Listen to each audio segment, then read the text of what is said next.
And 1 year ago, on this very day in Geneva, we were celebrating a birthday party. It was the 60th birth anniversary of Rabindranath Tagore, who was on his first visit to Switzerland in 1921.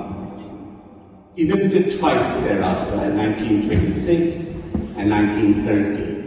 And he visited many cities in Switzerland, to Zurich, Basel, Lucerne, and Vienna. And during his first visit, he also went further north, and he picked up the Nobel Prize in 1921. He'd actually got it in 1913, but he got the actual award later because there was the war that had raged in between. Perhaps the highlight of his visits to Switzerland were his interactions with a very dear friend, Romain. He had met him in Paris just before his first visit to Switzerland in April of 1921, and had developed a bond that perhaps only great minds do. And it was a friendship and an exchange of ideas that enriched society. They were both troubled with the post-war consequences of the First World War. They were also concerned about the changes in society that were coming about the rise of fascism, and about how the role of religion could play in the changes and reforms in society. And some of those words that they exchanged were very instructive. The second great influence, I think, that came on Tagore during his visits was that during his first visit, he went to a place called Odenwaldschule in Germany, actually, where one of his friends, Rabindra Jayanti, was associated with a school over there. And this school was very close to his heart because in many ways was similar to the school that he had set up in Shantiniketan. And subsequently, of course, the school, with the rise of Nazism in Germany, had to move to Switzerland and became known as the École de Humanity. And Tagore maintained a contact with this throughout, through his intermediary and friend, Rabindra. The third thing that I think was also interesting during his visit to Switzerland was his expressions about painting and art. And I will just say what he told Romain during his first visit in 1921. What are conscious lights? Ideas have their own form and color, which wait for the information and incarnation in pictorial art. And he says, just now painting has become a mania with me. My morning began with songs and poems. Now in the evening of my life, my mind is filled with forms and colors. And we have for you a small exhibition of Tagore's paintings because it was in the 60s that he suddenly became very interested in this art form.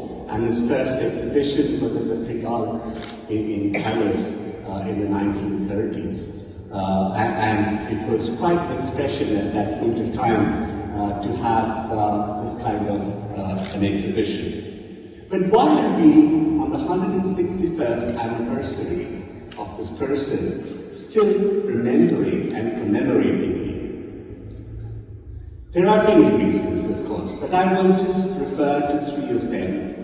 He won the Nobel Prize in 1913, the first non-European, non-American to win this Nobel Prize, and in many ways it exposed the world, not only to his own creativity, but also to the Orient.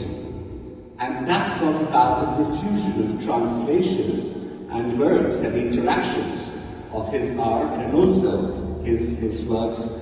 There were also plays that were done, puppet plays were done in Switzerland based on his works, at that time. And so, in a sense, he also introduced India to the rest of the world. And they were also accompanied, as we know, by many other great Indians who also traveled in those times. Swami Vivekananda, who had traveled to Switzerland before Tagore in 1896. And of course, Gandhi, who had come here once to Switzerland, but had traveled the world, and his message was well known. The second, and I think this was very significant, was to promote these exchanges between intellectuals so that there would be a refinement and a harmony of the thoughts that prevailed between the Orient and the Occident. And Tagore was one who was kind of untrammeled by his surroundings. He was always questioning the cliched values with a sense of honesty and truth. And that always remains eternal. His interactions with Gandhi about the independence movement within the country were very, very instrumental in the way our nation has shaped. And similarly, his interactions with intellectuals around the world, in Europe and America in particular, and also in the East, in China and Japan, where he visited, have shaped the interactions and exchanges of intellectual thought and belief.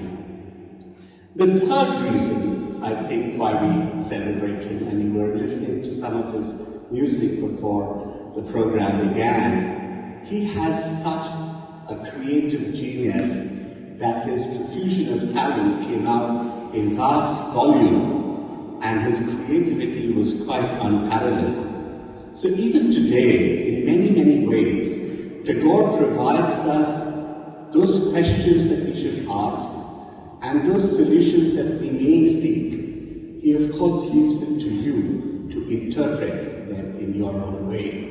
And in that, I find that Tagore provides an eternal relevance, a timelessness that stays with all of us and abides in ourselves and continues to instill in us that sense of curiosity and creativity.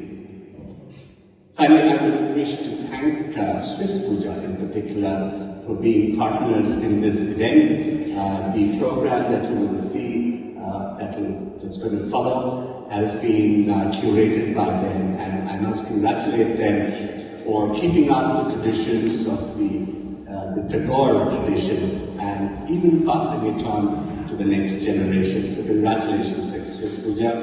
I would also wish to thank Casino Bern for providing the space, and finally I wish to thank all of you for being here. So Excellencies, friends, fellow citizens of India, welcome to a tribute to Tagore. Thank you very much.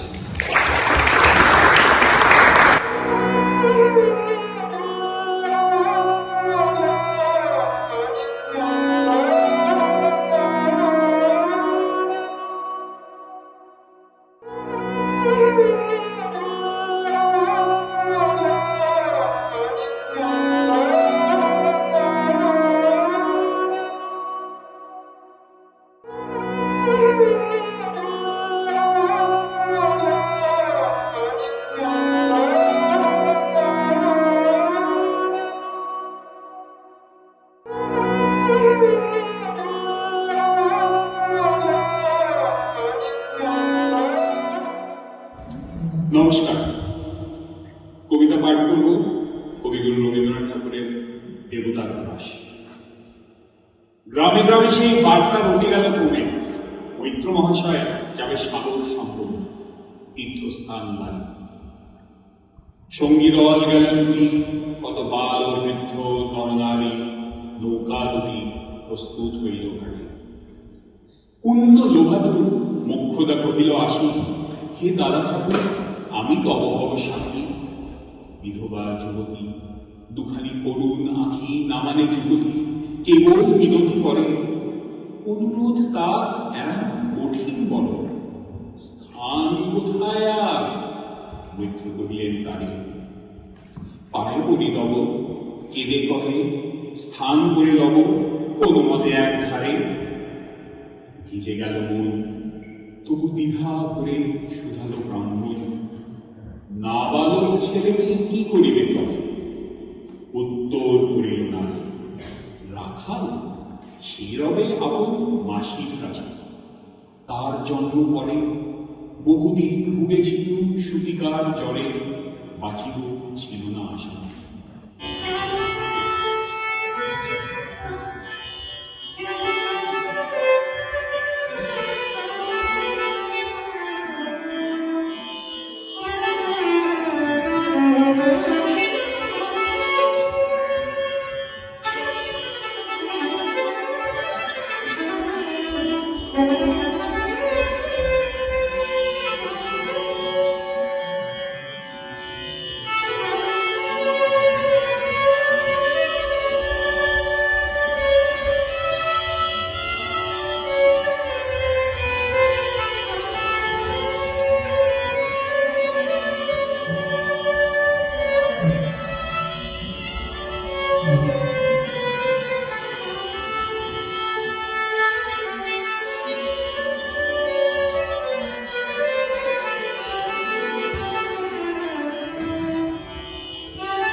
দাদামশাই, who is there?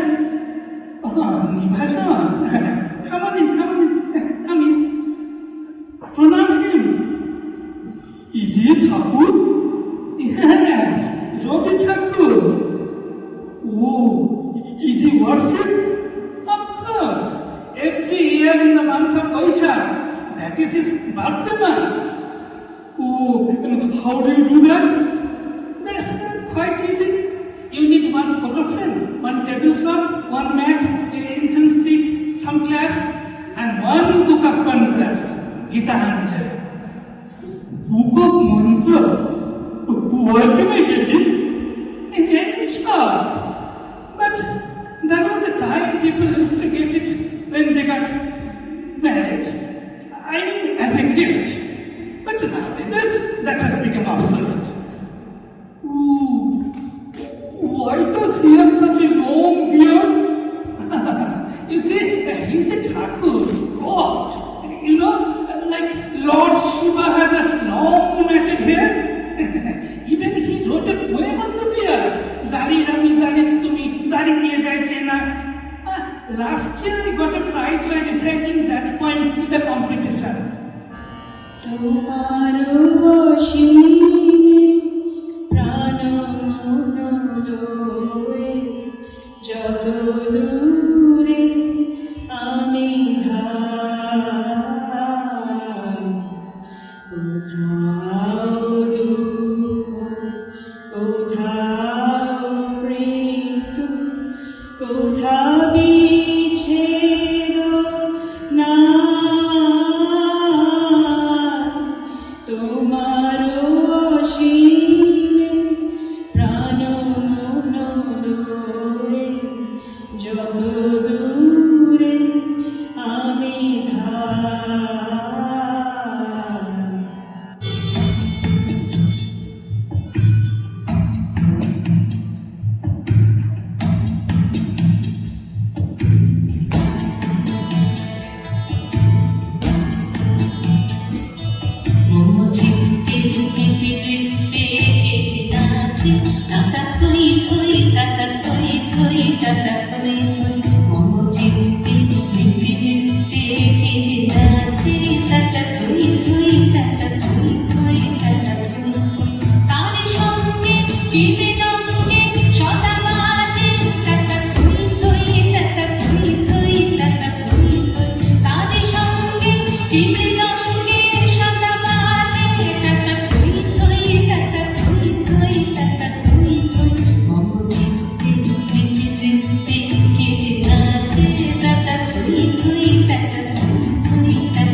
1878 সাল গ্রীষ্মকাল।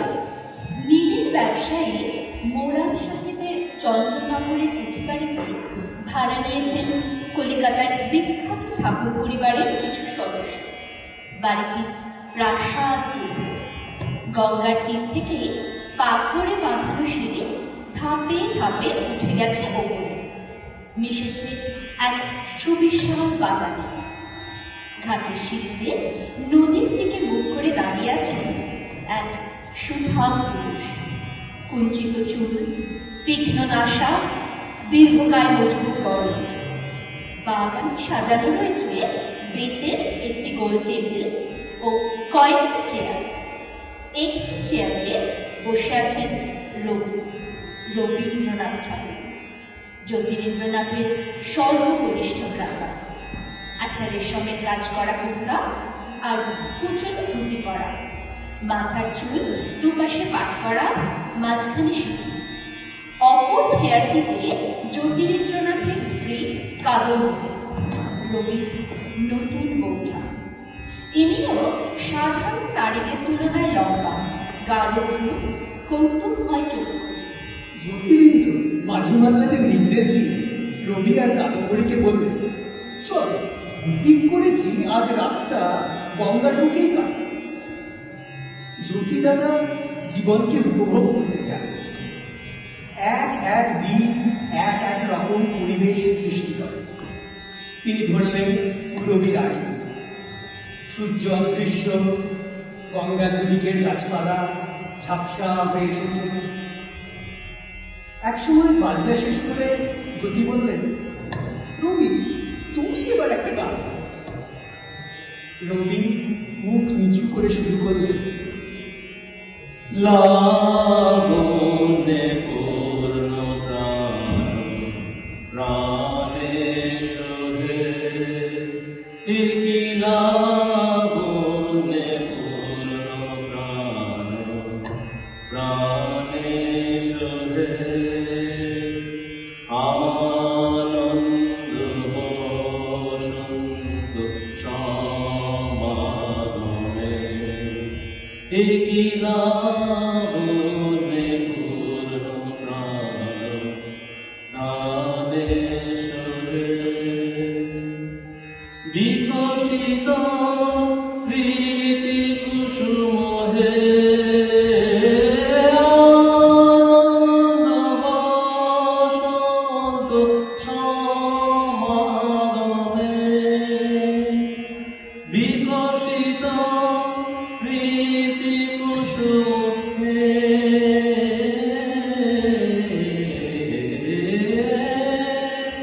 বিকশিত প্রীতি কুসুম পুলকিত চিত্ত কাননে, কি লাবণ্যে পূর্ণ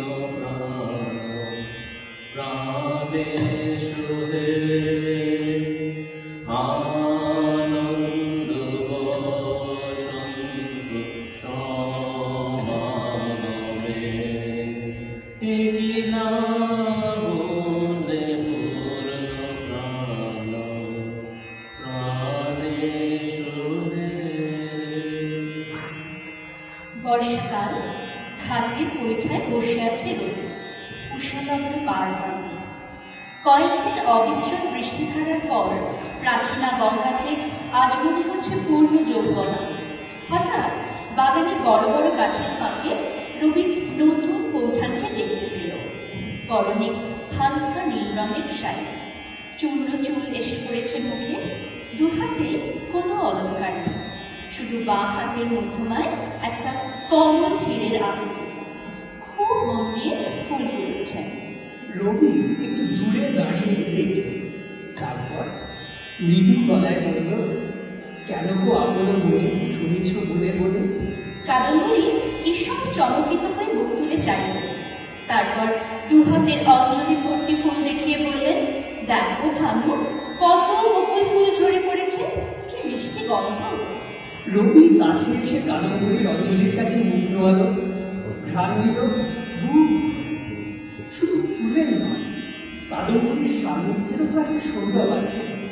কাদম্বরী বললেন, আজ মালা গেঁথে একজনকে পড়াবো। রবি জিজ্ঞেস করলো, কাকে? সারা মুখে কৌতুকের হাসি ছড়িয়ে কাদম্বরী বললেন, তোমাকে। আজ তোমাকে গাছতলায় বসিয়ে গলায় মালা পরিয়ে রাজা সাজাবো। নিবিড় মেঘ ছেয়ে আসছে আকাশে, দেখো। এখন আমরা অনেকক্ষণ বাগানে থাকবো, কেমন? তুমি রাখাল রাজা হয়ে গান বাঁধবে, বেশ একটা খেলা হবে।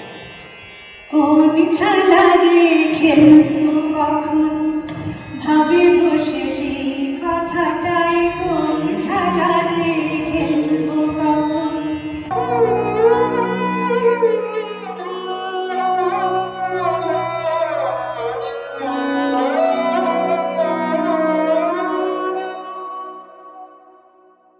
আমার তুমি অশেষ করেছ,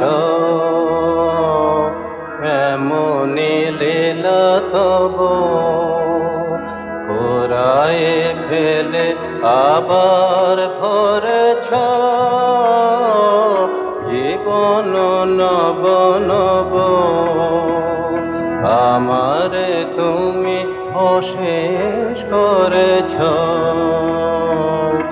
এমনি লীলা তব।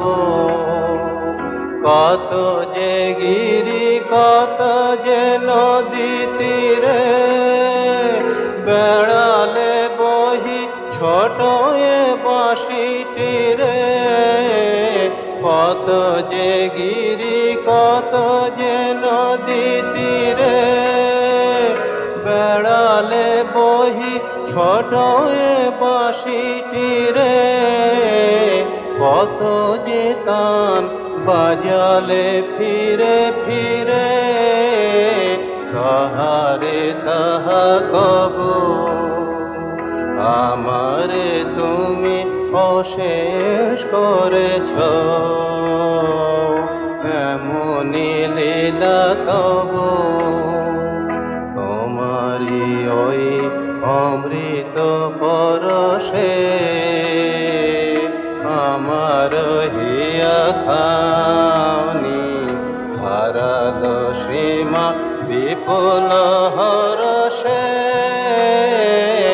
উথলে উঠে বাউনি, তোমারি ওই অমৃত পরশে আমার হিয়া খাওনি। হারাল সীমা বিপুল হরষে, উথলে উঠে বাউনি। আমার শুধু একটি মুঠি ভরি, দিতেছ দান দিবস বিভাবরী। আমার শুধু একটি মুঠি ভরি, দিতেছ দান দিবস বিভাবরী। হলো না সারা কত না যুগ ধরি, কেবলি আমি লব। আমারে তুমি অশেষ করেছ।